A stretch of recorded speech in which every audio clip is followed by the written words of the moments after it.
जय हिंद दोस्तों, स्वागत है आप सभी का एक बार फिर से आपके अपने एससीएस क्लासेस पर।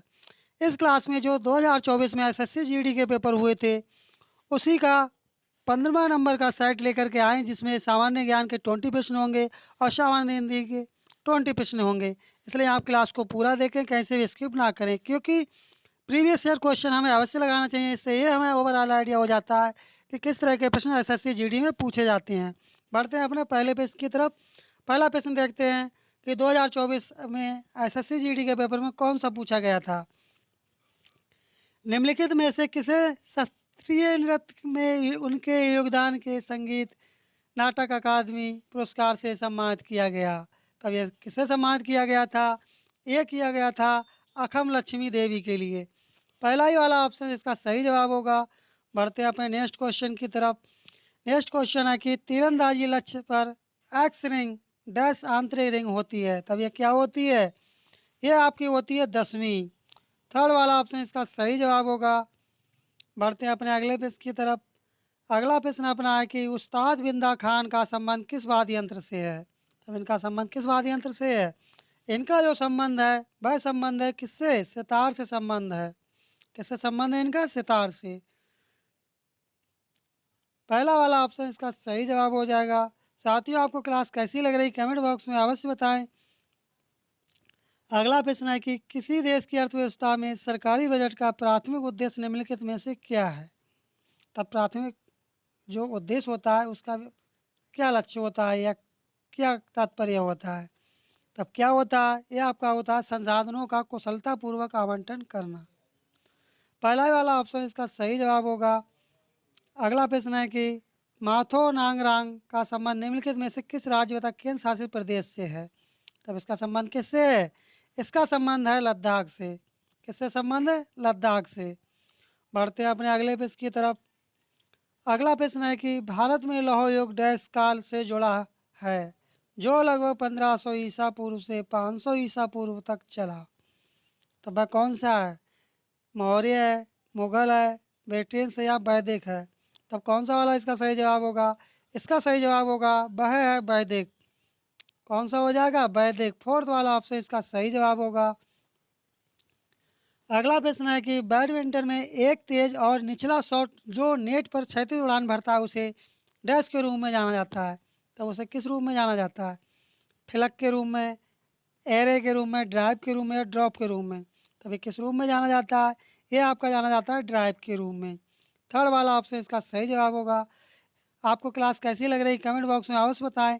यदि आपको क्लास अच्छी लग रही हो और आप चैनल पर नए हो, अभी तक चैनल को सब्सक्राइब नहीं किए हैं, आप लोग चैनल को सब्सक्राइब कर लें, वीडियो को लाइक कर लें और नोटिफिकेशन बेल आइकन आप लोग दबाना ना भूलें, जिससे आपको समय समय पर नोटिफिकेशन प्राप्त हो सके, क्योंकि यहाँ पर कंप्लीट एसएससी जीडी की तैयारी आपको कराई जाएगी और 2021 से लेकर 24 तक के कंप्लीट प्रीवियस ईयर के क्वेश्चन पेपर आपको यहाँ पर कराए जाएंगे। बहुत सारे प्रश्न आपको प्रीवियस ईयर के क्वेश्चन पेपर से ही आपको 2025 में आपको 2025 में आपको आपके एसएससी पेपर में देखने को मिलेंगे। तब इसका अगला प्रश्न है कि व्यापक आधार और संकीर्ण शीर्ष वाला भारत का जनसंख्या पिरामिड किस प्रकार की जनसंख्या संरचना को दर्शाता है? ये दर्शाता है विस्तृत के लिए। किसके लिए? एक्सपेंसिव के लिए। बढ़ते हैं अगले प्रश्न की तरफ। अगला प्रश्न है मौलिक अधिकार भारतीय संविधान के डैश में निहित है। तब ये किस में निहित है? ये निहित है भाग 3 में। अगला प्रश्न अपना है कि जालियांवाला बाग नरसंहार 1919 में अमृतसर में किस नीति या अधिनियम के दौरान हुआ था, जिसमें अंग्रेजों को मुकदमा चलाए बिना भारतीयों को गिरफ्तार करने और जेल में डालने की अनुमति दी गई थी। तो वह कौन सा था? यह आपका था रॉलेट एक्ट। रॉलेट एक्ट एक ऐसा एक्ट था जिसमें बिना कारण बताओ उस व्यक्ति को गिरफ्तार कर लिया जाता था और उसे जेल की सलाखों के पीछे डाल दिया जाता था। अगला प्रश्न है कि सितंबर 2023 में जम्मू कश्मीर में कचरे के खिलाफ जंग के लिए एम्बेसडर के रूप में निम्नलिखित में से किसे नामित किया गया था? ये आपका करंट अफेयर्स का क्वेश्चन है। आप चाहें तो इसे स्किप भी कर सकते हैं, लेकिन इसका जो सही जवाब आपका होगा उस समय के हिसाब से बाना सिंह थी। अगला प्रश्न जो आपका ये भी करंट अफेयर्स का, इसलिए इसे स्किप करते हैं। बढ़ते हैं अगले प्रश्न की तरफ। अगला प्रश्न है कि राज्यसभा में केंद्र शासित प्रदेशों के प्रतिनिधि कैसे चुने जाते हैं? तब ये किस तरह से चुने जाते हैं ये पूछा गया है। ये चुने जाते हैं निर्वाचक मंडल के सदस्यों द्वारा अप्रत्यक्ष रूप से निर्वाचित। थर्ड वाला ऑप्शन आपका सही जवाब होगा। अगला प्रश्न है, निम्नलिखित में से कौन सा भारतीय स्टेडियम हॉकी मैचों के लिए एक प्रमुख स्थल के रूप में प्रसिद्ध है? तब कौन सा है प्रसिद्ध है? भाई आपका कलिंगा स्टेडियम। बढ़ते हैं अपने अगले प्रश्न की तरफ। अगला प्रश्न है कि भारत में हरित क्रांति के संबंध में निम्नलिखित कथनों को पढ़िए। पढ़िए निम्नलिखित कथनों को। भारत में हरित क्रांति काफ़ी हद तक गेहूं क्रांति है, क्योंकि 1967-68 और 2023 और 24 के बीच गेहूं के उत्पादन में 3 गुना से अधिक की वृद्धि हुई है, जबकि कुल अनाज के उत्पादन में केवल 2 गुना वृद्धि हुई है। क्या पहला वाला कथन ठीक है? बताएं आप लोग, पहला वाला कथन क्या इसका ठीक है? जी हाँ, पहला वाला कथन इसका ठीक है। इसके परिणाम स्वरूप वर्ष 1978-79 में 131 मिलियन टन अनाज का उत्पादन हुआ और भारत दुनिया के सबसे बड़े कृषि उत्पादकों में से एक बन गया। इस कंडीशन के जो सवाल एसएससी जीडी में जो आपके आते हैं, उनमें दोनों ही कथन ठीक होते हैं 99%। इसलिए आप दोनों ही ए और बी दोनों ही चूज़ करके आना है आपको। इसलिए इसका थर्ड वाला ऑप्शन इसका सही जवाब होगा। अगला प्रश्न है, निम्नलिखित कथनों पर विचार कीजिए। वह गैस जो बायल के नियम, चार्ल्स के नियम और एवोगाद्रो नियम का पालन करती है आदर्श कहलाती है। क्या ये कहलाती है? बताएं आप लोग। गेलूसक के नियम के अनुसार स्थिर आयतन पर किसी निश्चित मात्रा वाली गैस का दाब उसके ताप के व्युत्क्रमानुपाती होता है। क्या ये भी ठीक है? कमेंट करें आप लोग, इसका सही जवाब क्या होगा। देखिए आपका पहला भी ठीक है, दूसरा भी ठीक है। तीसरा देख लेते हैं, सिलिकॉन आवर्त सारणी के 14 में वर्ग और आवर्त 3 में मौजूद है।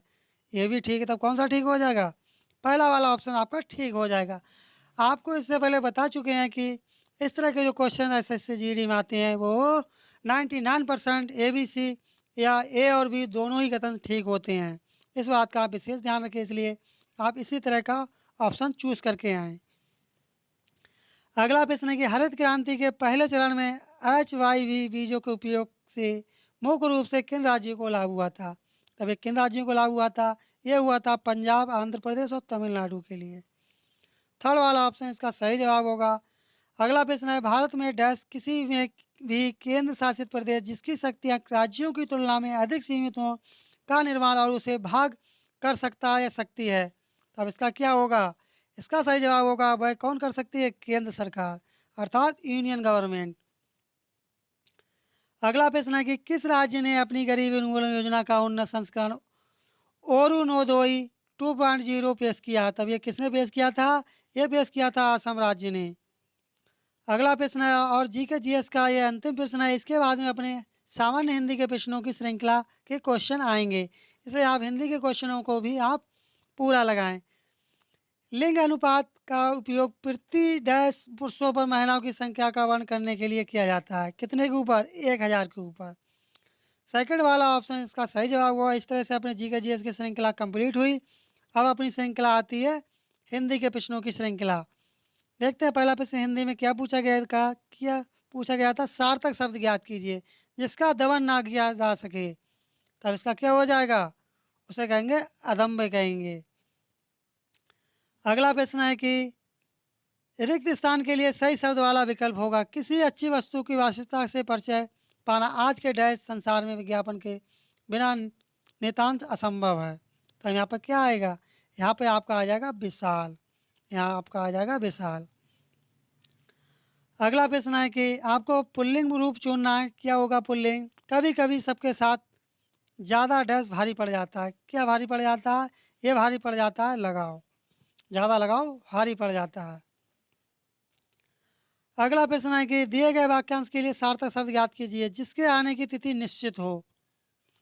जिसके आने की तिथि निश्चित हो तब उसके लिए क्या कहेंगे? उसे कहेंगे अतिथि कहेंगे।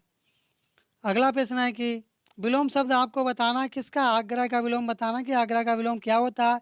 आग्रह का विलोम आपका होगा दुराग्रह। बढ़ते हैं अगले प्रश्न की तरफ। अगला प्रश्न अब आपको बताना विलोम शब्द बताना किसका? वर्ब का विलोम बताना है। तब वर्ब का विलोम क्या होगा? वर्ब का विलोम आपका होगा पानी। पहला ही वाला ऑप्शन इसका सही जवाब होगा। अगला प्रश्न है कि तत्सम शब्द का चयन करके रिक्त स्थान की पूर्ति कीजिए।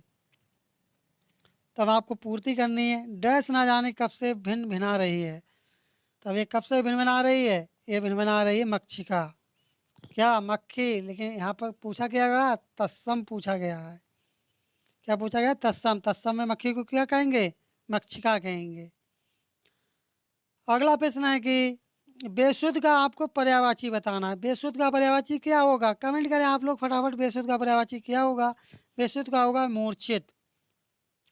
अगला प्रश्न है, इसमें आपसे ये पूछा गया यदि कोई त्रुटि हो तो आप त्रुटि चुने, कोई त्रुटि नहीं तो कोई नहीं त्रुटि चुने। तब इसका सही जवाब क्या होगा, इसका सही जवाब होगा भारत दुनिया के सबसे तेजी में बढ़ते हैं, अर्थात तेजी से बढ़ते हैं। पहर्थ वाला ऑप्शन इसका सही जवाब होगा। अगला प्रश्न है कि उचित देशज विदेशज शब्द का चयन करके इस स्थान की पूर्ति कीजिए। आपसे यही क्या चीज़, आपसे यही डैश है कि आप हमारी बात सुने। तब इसका क्या होगा, इसका होगा अपील। फोर्थ वाला ऑप्शन इसका सही जवाब होगा। अगला प्रश्न आपसे पूछा गया पर्यायवाची पूछा गया सुविधा का पर्यायवाची क्या होगा। सुविधा का पर्यायवाची क्या होगा, सुविधा का पर्यायवाची होगा सहूलियत। बढ़ते हैं अगले प्रश्न की तरफ। अगला प्रश्न है निम्नलिखित प्रश्न में दिए गए 4 विकल्पों में से उस विकल्प का चयन करें जो दिए गए मुहावरे के अर्थ को इस पर सर्वश्रेष्ठ रूप से व्यक्त करता है। दबे पैर, दबे पैर। तब इसके लिए क्या आएगा सही जवाब, इसके लिए आएगा आहिस्ता काम करना। अगला प्रश्न अपना है कि मुहावरे के अर्थ का सर्वश्रेष्ठ रूप व्यक्त कीजिए। गाड़े का साथी, किसका साथी, गाड़े का साथी। तब इसका क्या आएगा, बुरे समय में सहायता करने वाला। नेक्स्ट क्वेश्चन है कि इसमें वही पूछा गया कोई त्रुटि है तो आप त्रुटि चूज़ करें, कोई त्रुटि नहीं तो नो त्रुटि चूज़ करेंगे। बताएं आप लोग पढ़ के इसका सही जवाब क्या होगा। इसका सही जवाब आपका होगा कुछ ऐसे लोग जो लड़कियों का शिक्षा को विरोध करते हैं। फोर्थ वाला ऑप्शन इसका सही जवाब होगा। अगला प्रश्न है जिसमें त्रुटि है, मैंने एक लोहे की एक बाल्टी खरीदी और उसे पानी से भर दिया। बताएं इसका सही जवाब क्या होगा, इसका सही जवाब होगा मैंने एक लोहे।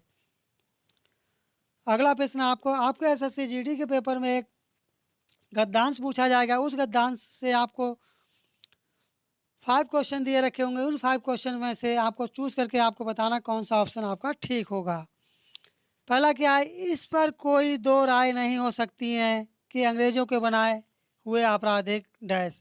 तब यहाँ पर क्या आएगा, यहाँ पर आपका क्या आ जाएगा, यहाँ पर आपका आ जाएगा कानून, अर्थात ऐसा कोई कानून नहीं हो सकता है। नेक्स्ट क्वेश्चन आप सेकंड के स्थान पे आप देखेंगे क्या आएगा, अब एक बड़ी हद तक डैश हो चुके हैं। क्या हो चुके हैं, ये आपके हो चुके हैं अप्रासंगिक। यहाँ पे आपका आ जाएगा सेकंड के स्थान पर। नेक्स्ट क्वेश्चन है अपना थर्ड वाला, ये थर्ड के स्थान पर क्या आएगा, और वे डैश बदलाव की मांग कर रहे हैं। तब यहाँ पे क्या आएगा, यहाँ आपका आ जाएगा व्यापक मांग कर रहे हैं। नेक्स्ट क्वेश्चन है अपना फोर्थ वाला, यहाँ पे क्या आएगा, इन कानूनों में डैश पर थोड़े बहुत परिवर्तन किए गए परंतु वर्तमान में भी सिद्ध हो रहे हैं। दोनों देख लिया, फोर्थ और 5 दोनों देख लिया है। तब फोर्थ के स्थान पर आपका क्या आएगा, यहाँ पे आपका आएगा समय। समय, यहाँ आपका समय आ जाएगा। और जो फिफ्थ वाला आप देख रहे हैं, यहाँ पे जो फिफ्थ वाला देख रहे हैं, गए परंतु वर्तमान में वे भी डैश सिद्ध हो रहे हैं। तब क्या सिद्ध हो रहे हैं, अपर्याप्त। इस तरह से हमारी ये प्रीवियस ईयर के 2024 के क्वेश्चनों की श्रृंखला कंप्लीट हुई। आपको क्लास कैसी लगी कमेंट बॉक्स में अवश्य बताएं। यदि आपको क्लास अच्छी लगी हो और आप चैनल पर नए हो, अभी तक चैनल को सब्सक्राइब नहीं किए, चैनल को सब्सक्राइब कर दें, वीडियो को लाइक कर दें और नोटिफिकेशन बेल आइकन आप लोग दबाना ना भूलें, जिससे आपको समय समय पर आप लोगों को नोटिफिकेशन प्राप्त हो सके। आपको इसी चैनल पर कंप्लीट एसएससी जीडी की आपको तैयारी कराई जाएगी और 2021 से लेकर 24 तक के प्रीवियस ईयर के क्वेश्चन आपको यहाँ पर कराए जाएंगे। इसलिए आप चैनल पर बने रहें। मिलते हैं जल्दी नेक्स्ट क्लास में, तब तक के लिए धन्यवाद। जय हिंद, जय भारत।